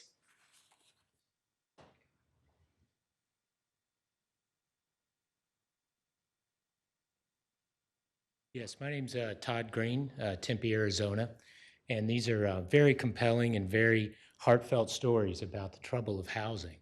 And it's something as a community we should definitely do something about. But I want to kind of make a quick connection that I don't think the answer is to take private property from one person and give it to another person. We need to look for holistic and community solutions. For example, we're talking about building accessory dwelling units. A person might have their grandmother, they might have their mother look for their children, they might build a really cute cottage in their backyard, and then later decide they want to rent that out. And they would be very under a lot of pressure when the first person that called had a housing voucher, because that housing voucher would be very almost immediately you would have to rent to that person, because you would face the possibility of being turned into a federal agency if you didn't rent to that person. And I don't think we want to take away the freedom that people should have if they have a cottage in their backyard to sort of pick and choose the people they want to work for. Another thing that challenges me a little bit about this is anytime we have a law that just speaking out against the law or the proposed law could get you in trouble. I think that's a system that we're not used to in America. I think that's something we should pump the brakes on and think carefully about. What I mean by that is in housing discrimination, just the fact that I'm down here speaking out against this could potentially be used against me if someone came forward with a housing voucher and said, will you rent to me? And I didn't rent to them. I would then be turned over to a federal agency. The federal agency could use this public speaking appearance to say, yes, Todd, you are discriminating against people with housing vouchers. You're on record as opposing this law. Now, I hope you don't find that too much of a stretch, but that doesn't seem like American form of government. And that doesn't mean I'm unsympathetic to the housing problem. It doesn't mean I'm unsympathetic to the challenges that people have. But we should let the system of hard work and entrepreneurship, and we should look for solutions to let people work for the people they want to work for.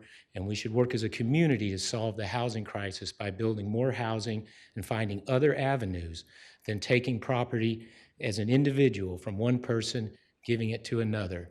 Because this is different than a public policy or a zoning ordinance or some type of other broad speaking type of ordinance. Thank you very much for listening. Thank you. Is there anyone else in the audience wishing to address the council on item 5A1 or frankly anything else on our committee of the whole agenda? If so, please get my attention. All right, seeing none, I will close the public hearing portion of the meeting, and that takes me to item 5A1, which is source of income discrimination update. I see Sapand and Annie coming forward.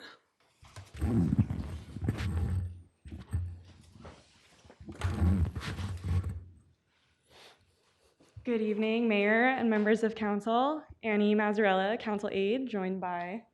Sapan Dalazada, Council Aide to Councilmember Burdetta Hodge. We are here to discuss source of income protections for you this evening. This aligns with City Council's strategic priority quality of life, namely the below performance measures about ending homelessness and poverty.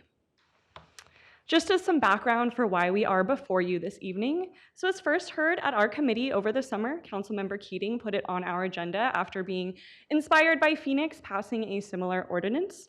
And then last month, Sapand and I shared the same presentation at 2 public meetings with voucher holders and landlords. So let's define what source of income means, because sometimes there's confusion about what the term is.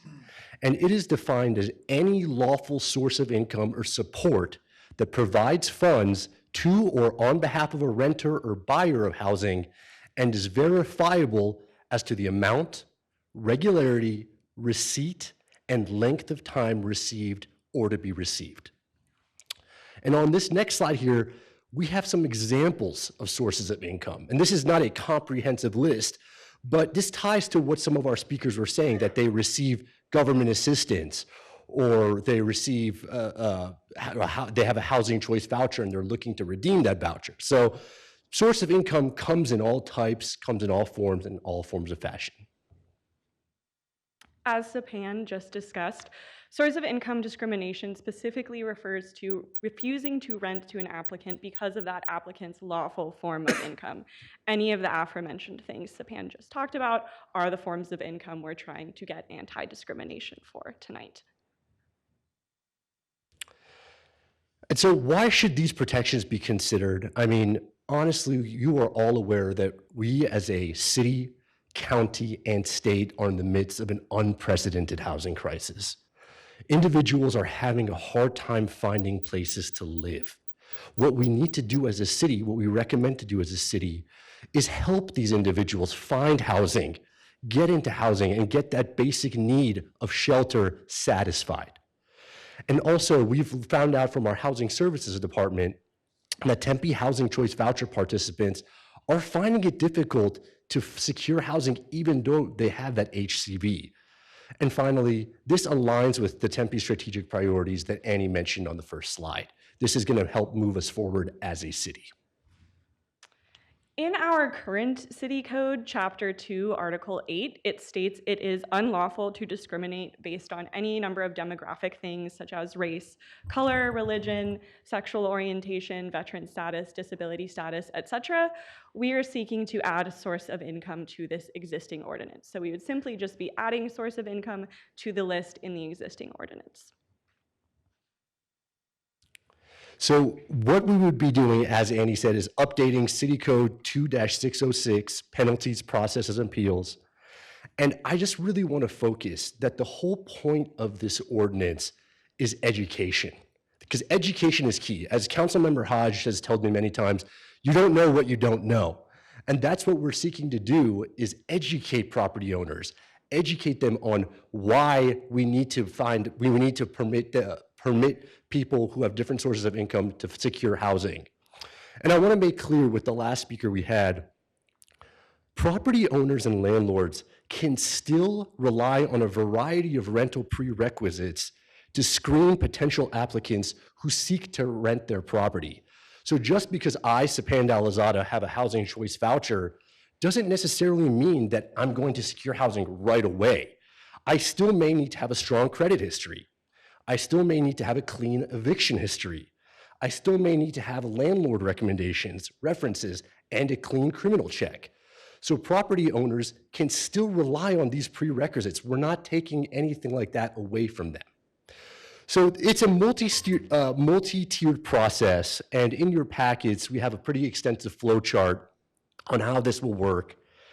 And so the first way, so the main key is that the complaint will be received by the Diversity, Equity, and Inclusion Office here at the City of Tempe. Then, once DEI receives that complaint, they will contact the rental property owner to educate them on, hey, are you maybe discriminating against this person because they are relying on SSI to pay their rent? or maybe they're relying on their child support to pay their rent. So working with that rental property owner, contacting them, mediating with them. Now, if the rental property owner understands that, hey, I guess I understand this is not allowed, the issue will be resolved right then and there, case ends. But if the rental property owner is still a little hesitant or isn't really interacting with our DEI office, then we'll go to the next step. And that next step is to work with a third-party agent, such as the Southwest Fair Housing Council or Arizona Housing Coalition, to reach out to that landlord rental property owner to educate them on what's going on and to really understand, are you discriminating against a person because of their source of income? Just like before, the issue can be resolved right then and there, matter ends, or that third-party agent can find that there's no discrimination being made against the potential renter's source of income. And that would also end the investigation. But again, if we see rental property owner being hesitant, not really working with the third-party agent, the case comes back to the city. City's DEI office will work with the Housing Services Office to then contact the city attorney to potentially, once again, educate, mediate, negotiate resolution, and finally, if that doesn't get anywhere, then levy a potential fine. So education, cooperation, negotiation, mediation are key to what we are proposing.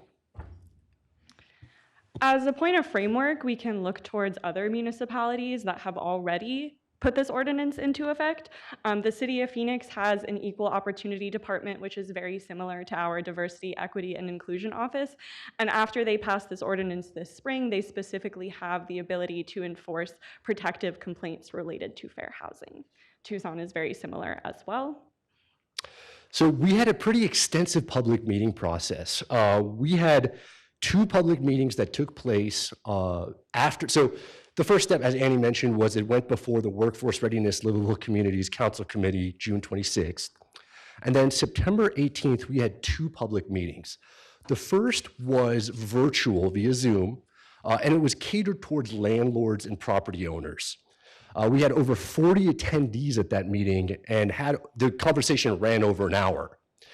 Then we had a second meeting that night in person at the Tempe Public Library, where we had around 10 participants, but it was more catered to individuals who could be positively impacted by a source of income ordinance in our source of income ordinance. As I mentioned, around 10 participants. And we also had a survey on our City of Tempe website where we received 26 public comments, both in support and both against this proposed ordinance. The only thing I'll add is that the feedback form on the website was open-ended. It was just a question to provide their feedback, so that's why we don't have like a pie chart showing the data or anything like that. As for next steps, we are seeking your consensus this evening to move this forward. If so, next week it will be on the agenda for first read, and then you all will vote on it on November 30th. And before I get into questions, I just want to make a couple final notes. This was truly a collaborative process. We could not, Annie and I could not have done this without the team here we have this at the City of Tempe. And I just want to recognize these following individuals to really show you how we involved so many people from so many different departments. Michael Green from the procurement team, Shauna Warner from Neighborhood Services, Susie Steckner from Communications and Marketing, Irma Hollenby-Kane from Housing Services, Clarence Matheson from our City Attorney's Office, Dr. Valisa Humes from the DEI Office, and last but certainly not least, Tanya Chavez, the Mayor and Council's Chief of Staff, who helped guide us along the way. And the one final comment I want to make is Councilmember Hodge has taught me many things over the past couple of years. And one statement that she reiterates to me is, our fingerprints never fade from the lives we've touched. And over the last 2 years, I've got to know you all very well, both on a professional and personal level. And I know each of you embrace this quality as much as possible. So let's seize this opportunity to touch people's lives. Let's seize this opportunity to be the first city in the East Valley to promote such an ordinance. Let's make a positive difference because we are Tempe. Thank you. And with that, Mayor Woods, council members, I'd be happy to take any questions. Thank you, Sapan. Thank you, Andy. Appreciate the presentation. Great job. And I believe this is both your first presentation in front of City Council, so you would never know by how exceptional you both are. So I want you to know that first and foremost. With that said, I'm going to go to Councilmember Hodge, then Councilmember Keating. Okay, so first off, I'm going to say you guys blew me away. I mean, I am so proud and honored that I work with you two. Thank you so much for all the work you put into it. For everybody who had a testimony today, I'm going to tell you something that you don't maybe not know. You never know where anybody's going to end up. I was on Section 8 into the city of Tempe. So to know, to understand where you come from, yes, I do. I get it. It is a part of me, and it's a part that I'm proud of, because now I sit here today and I can help people that started off like I did. And I'm going to continue to do that. So I just want to tell you guys, I do hear you. I do understand. And yes, there is a part that it moves me to hear this, because I remember when I've been shut out. I remember when someone told me no because I had a Section 8 voucher. So I do understand. I know we have came a long ways as a city, and we still got a long ways to go. So as long as I'm here, I'm always going to be an advocate for it. So I just want to tell you guys that. So thank you. Thank you. Thank you for doing it. Councilmember Keating, then Vice Mayor Adams. Thank you very much, Mayor. Thank you very much for the presentation and the enthusiasm. I definitely agree with the sentiment there.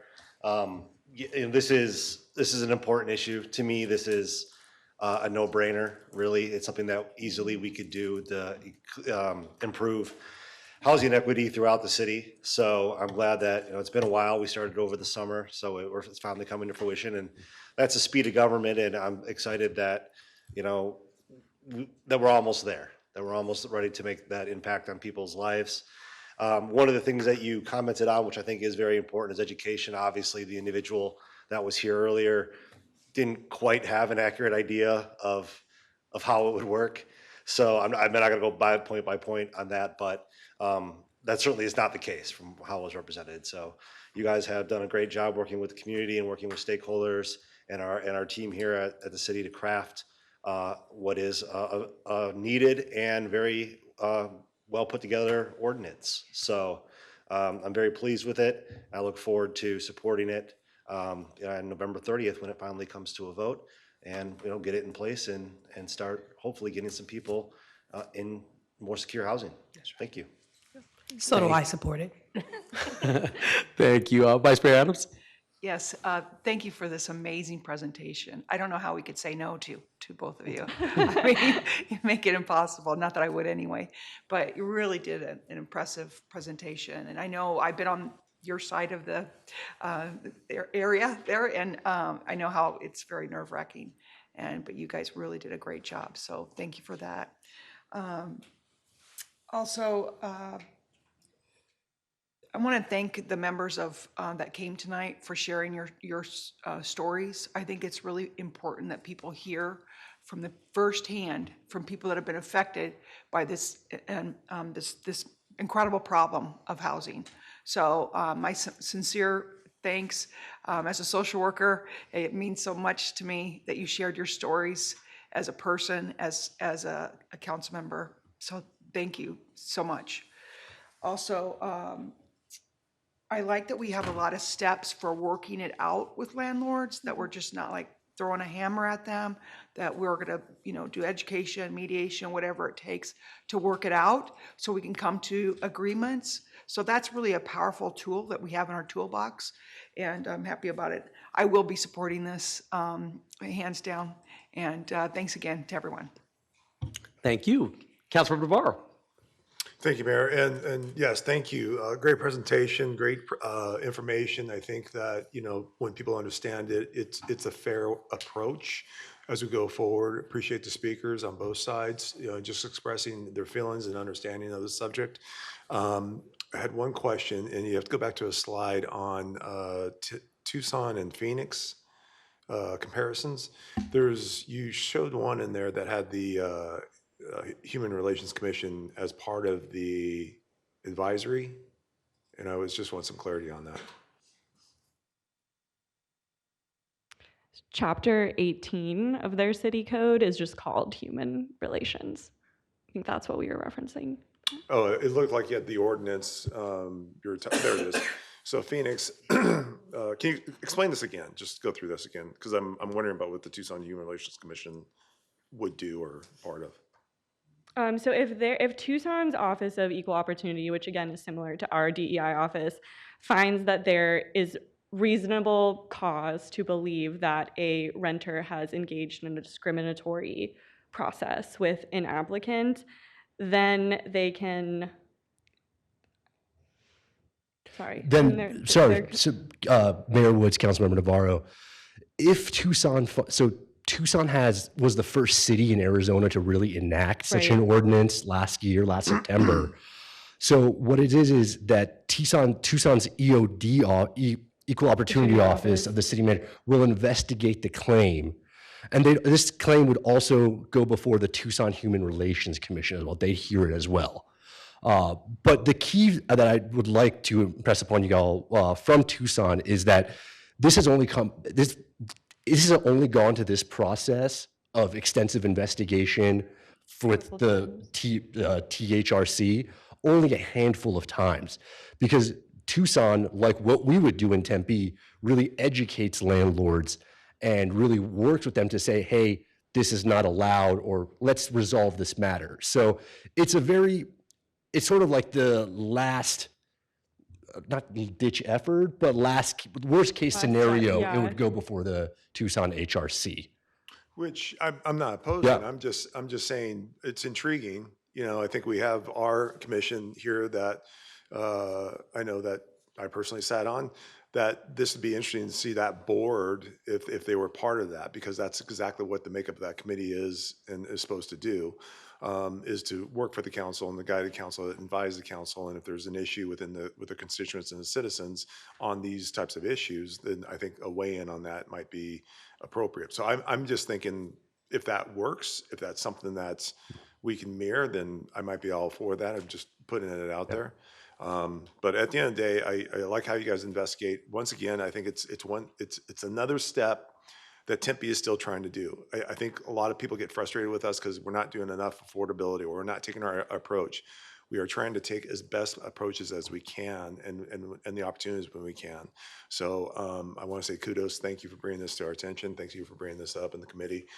This is great. And Mayor Woods, Councilmember Navarro, we can also go back and research this further if you would like for any further presentation or if you'd like any updates. Updated memo or info packet for next week. We'd be more than happy. Yeah, it was just that comment Sure. about the Human Relations Commission in Tucson. Thanks. Thank you. We'll look into adding it to the enforcement part. Thank you. Thank you. Councilmember Chin? Thank you, Mayor. Thank you for the presentation, and thank you to the speakers. You don't need to be a professional. We just want people to speak and let us know what you think. To Councilmember Keating's point, which he chose not to expand on, but I will. The intent of this is not to force or mandate a landlord to rent to someone. Landlords don't have to abandon other rental criteria, as Sapan mentioned. So I think it's important to remind people and to clarify, the primary focus of this is fair housing and to have the fairest of housing. And it simply intends to remove economic discrimination as another discriminatory barrier. That's all I wanted to say. Thank you. Councilmember Garland? I just want to say it was a great presentation, really wonderful information. I really like how the spreadsheet or the org chart that you had on there, like the steps that you're going to take. I think that's really wonderful. Thank you for bringing it. Councilmember Hodge, Councilmember Keating just left, but thank you so much for them bringing it here and for you guys giving that presentation. Thank you, Councilmember. I'm in support. Thank you. Yeah, I was just going to say very quickly as well, I'm very excited about this. I appreciate all the work that you both have done and that our staff have collectively done to bring this forward, and appreciate the speakers for coming forward this evening. Look, I first ran for council back in 2008 on a platform of talking about making housing more affordable and creating more affordable housing in general. But I've never understood, and I'm not an attorney, but I've never understood how you could even have the ability. I've got $12 in my wallet right now, whether that comes in the form of actual like US currency or it comes in the form of a voucher. What does it matter? The person who's renting the home or the place is still getting paid. So why should you be able to discriminate against someone based on what form of payment they actually use? It makes zero sense to me, and I'm 100% in support of this. So thank you. Thank you, Mayor. Thank you, Council. Thank you all. Thank you. All right, so that will move forward now to the November 30th council meeting for formal ratification. Quick question, is that, Madam Clerk, is that a two-hearing process? Yes, it is, since it's the ordinance. Okay, so November. Second hearing is November 30th. Okay. So October 26th will be the first hearing next week, and then Correct. just for people, so October 26th will be the first hearing, and then the second hearing on November 30th will be where we take a formal vote. So, okay, wonderful. Thank you, Madam Clerk. Next up, item 5B, council committees in progress, updates as needed. Does any member of council have an update on their council committee work? It's going to leave well enough alone tonight. Okay, I like it. Let's move forward to item number 6 then, future agenda items. Members of the City Council may request that an agenda item be added to a future issue review session. And in accordance with the open meeting law, there should be no discussion on the item other than to clarify the request. Does anyone have any future agenda items? Councilmember Garland? I do. I first, before I state this, I do recognize that in 2025, January 2025, we will be losing a significant amount of money in our budget and going into our general and our funding. So I know it's a $21 million loss that we're going to have because of we're losing the rental tax. I will state that first, so I'm not ignorant or not paying attention to that, ignoring that. But I will say what I'd like to know is if we could get staff could do a study or come back with some information for us regarding the money that we give to Tempe Community Council. It has been the same $1.1 million for the last 8 years. The needs have increased. The cost for the organizations that we use and we work with to supply services to the community have increased, but our funding to that group has not increased. So I was wondering if we could have staff, it's like how can we tie the contributions we make to them with an inflation increase if that's possible and what that would look like. Mayor, to that point, I thought we had already did that though. Didn't we already have consensus to tie it to inflation last time? I will ask. I don't recall off the top of my head, but Madam City Manager? Thank you, Mayor and Councilmember Garland and Keating. We can look into that and review the tapes as far as, I know we've had presentations on Tempe Community Council and the funding that the city provides. I know on November 2nd, we have various financial forecast updates, and we can see if we can make some room to update during that also. Okay, great, thank you, Councilmember Keating. Councilmember Hodge? Yes, I also would like a presentation on HOPE, on what they've been doing, how it's been working, because I went out a couple of days ago, and I would love for everybody in the council to get an update on what's going on with the HOPE program. Okay, sounds good. Madam City Manager, is that okay? Yes, of course, thank you. Thank you. Anyone else on council, any other future agenda items? Okay, that brings us to item number 7, announcements from the mayor and or city manager. I don't have any announcements this evening. Madam City Manager.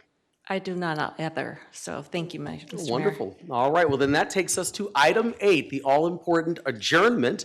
The next scheduled work study session is scheduled for November 2nd, 2023. We are adjourned.